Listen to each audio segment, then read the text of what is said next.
নমস্কার বন্ধুরা, কেমন আছো তোমরা সবাই? আশা করছি যে যেখানে আছো সবাই খুব ভালো আছো, সুস্থ আছো। আমি টুকুন লাইফস্টাইল ব্লগে তোমাদের অনেক অনেক স্বাগত, ভালোবাসা জানিয়ে প্রতিদিনের মতো আবার একটি নতুন ভিডিও শুরু করেছি। আশা করছি আজকের ভিডিওটা তোমাদের ভীষণ ভালো লাগবে।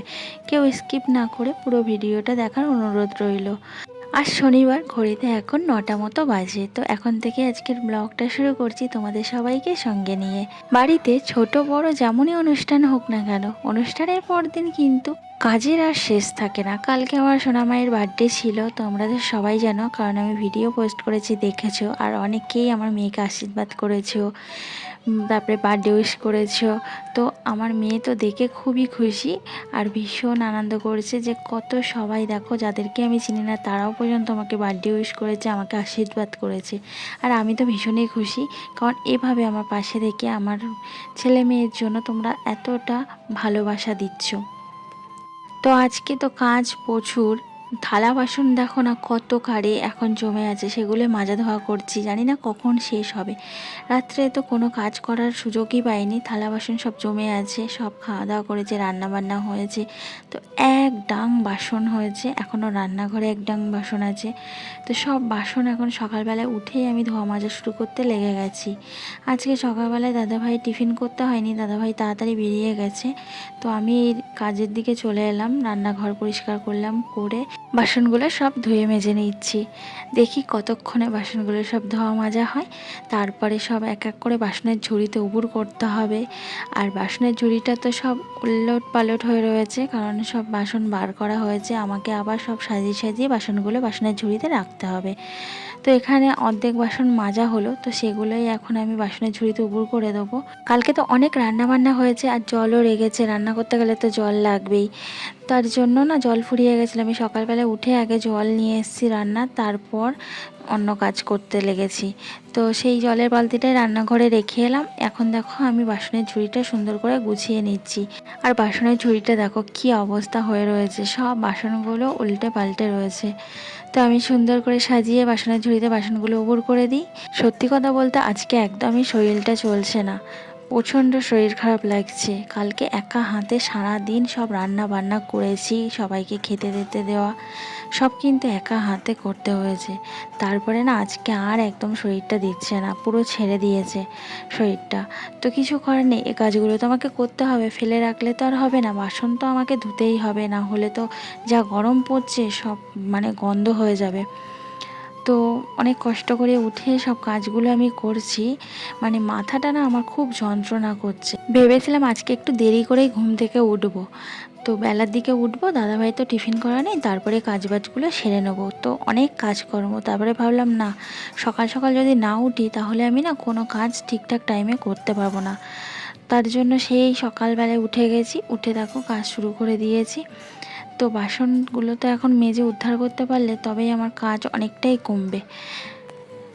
সত্যি জানো তো, আমি ভাবতেই পারিনি যে তোমরা সবাই আমার মেয়ের জন্য এত দোয়া করবে, আশীর্বাদ করবে, এত ভালোবাসা দেবে। আমার তরফ থেকে তোমাদের সবাইকে অনেক অনেক ধন্যবাদ, অনেক অনেক ভালোবাসা জানাই। তোমরা সবাই এইভাবে আমার পাশে থেকো, এইভাবে আমাকে সাপোর্ট করো। তো দেখো কিছু বাসন ঘরে নিয়ে এলাম, সেগুলো জানলাতে উবুর করে দিচ্ছি। যেমন মিক্সির বাটি আছে, চায়ের কাপ আছে, কিছু বাটি আছে, ওগুলো না বাসনের ঝুড়িতে উবুর করি না, কারণ এগুলো ছোটো জিনিস, তো বাসনের ঝুড়িতে উবুর করলে ভিতরে ঢুকে যায়, তো বার করতে ভীষণ অসুবিধা হয়। একটা জিনিস বার করতে গিয়ে অনেকগুলো জিনিস নামাতে হয়। তো তার জন্য জানলাতেই এগুলো সব উবুর করে দিলাম। আর পুজো তো দেখতে দেখতে চলে এলো, আর মাত্র হাতে গোনা কয়েকটা দিন, তারপরেই পুজো শুরু হয়ে যাবে, দেখতে দেখতে পুজোটাও কেটে যাবে। তো পুজো আসতে আসতে একটা কত আনন্দ, তাই না? তারপর দেখতে দেখতে পুজোর কদিন না কীভাবে কেটে যাবে বোঝা যাবে না, পুজোটাও শেষ হয়ে যাবে। এই জন্য আমার ভীষণ কষ্ট হয়। পুজো আস্তে আস্তে একটা কত আনন্দ হয়, এই পুজোটা শুরু হয় দেখতে দেখতেই পুজোটা শেষ হয়ে যায়, একদম ভালো লাগে না। তো বাসনগুলো সব জানলাতে উবুড় করে দিলাম, জল ঝরে গেলে আবার তুলে রেখে দেবো। তারপরে চলে এলাম এই যে রান্নাঘরে এখন দেখো না গ্যাসের ওপরটা পুরো তেল ঝোল পড়ে একদম মাখামাখি হয়ে ছিল।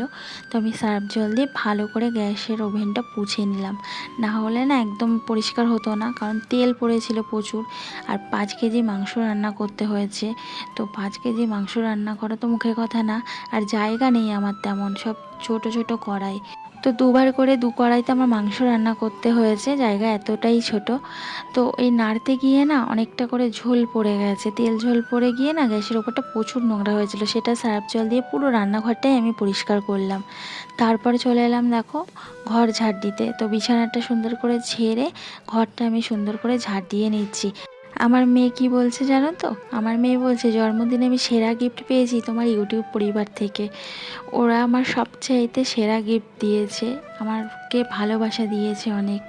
তো সত্যি আমরা একটু ভালোবাসার কাঙাল, তোমরা যদি আমাদেরকে এইভাবে ভালোবাসা দাও না, আমরা পুরো মানে কি বলবো। তো যাই হোক, দেখো আমার ঘরটা ঝাড় দেওয়া হয়ে গেছে, নিচের ঘরটা এখনও পড়ে আছে। তো উপরের ঘরে কাজগুলো কমপ্লিট করে তারপরে নিচের ঘরটা পরিষ্কার করতে যাব।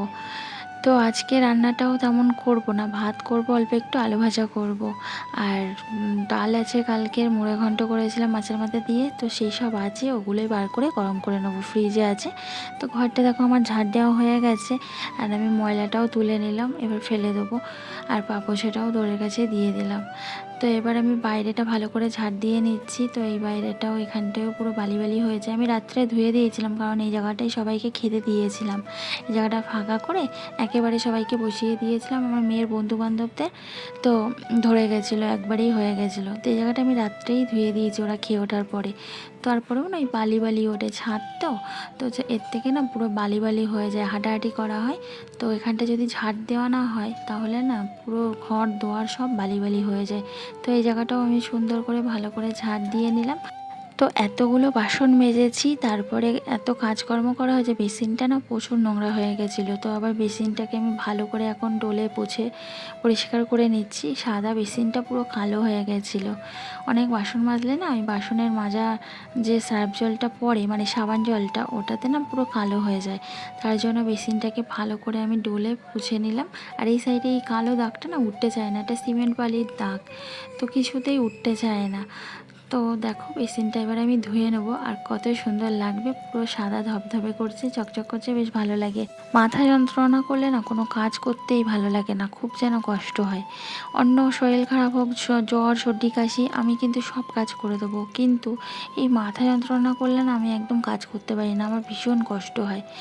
কি করব বলো, হেল্প করে দেওয়ার মতো তো কেউই নেই, একার সংসারে একারই কাজ করতে হবে, একটা কুটো নেড়ে দেওয়ার মতো তো তেমন কেউ নেই। আর আকাশটা দেখো কত সুন্দর লাগছে, রোদ্দুরটা কিন্তু আজকে ভীষণ ভালো উঠেছে। তো দেখো বেসিনের এখানটায় রোদ্দুর পড়েছে কেমন, হাত পাত কিন্তু জ্বালা করছে, এত রোদ্দুর।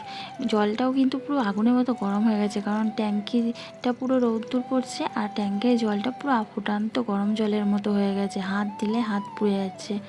আর ওদিকে ট্রেন যাচ্ছে। বেসিনটা দেখো কত সুন্দর চকচক করছে, বেশ ভালো লাগছে না দেখতে। জিনিস পরিষ্কার করে রাখলে সুন্দর লাগে দেখতে।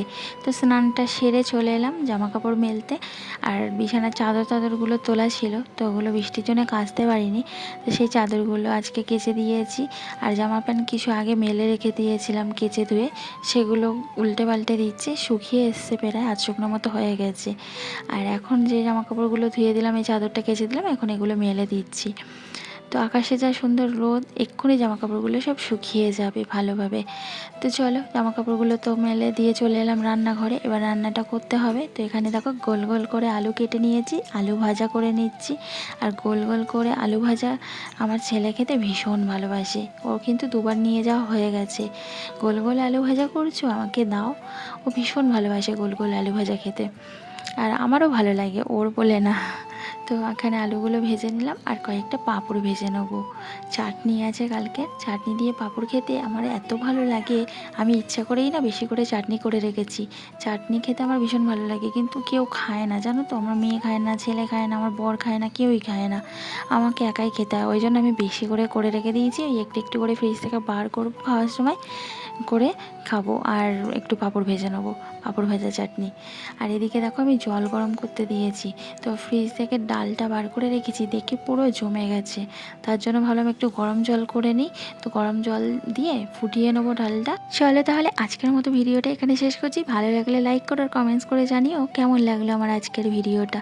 আর যারা যারা এখনও অবধি আমার চ্যানেলটা সাবস্ক্রাইব করোনি, আমার চ্যানেলটা সাবস্ক্রাইব করে আমার পাশে থাকো।